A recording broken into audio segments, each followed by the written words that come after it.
Hey guys, I wanted to include a little sidebar for something that can easily go wrong with this system. Now you won't hear that very often from a sales guy, but here you go.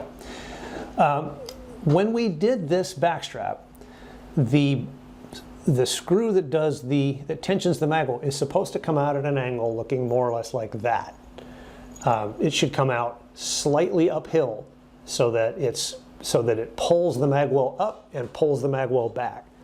Unfortunately, when some of these got assembled, the people that did the assembling screwed the part in square with its outside surface. So basically, they cross-threaded it.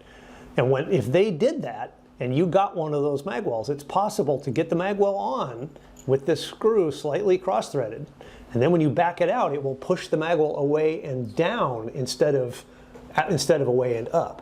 When it pushes it away and down, it'll hold the magwell away from the gun enough that it'll keep the base pad from bottoming out.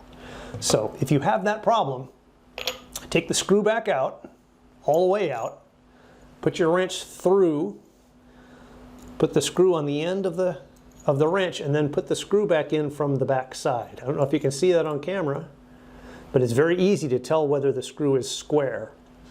It should be essentially square or maybe slightly biased this way.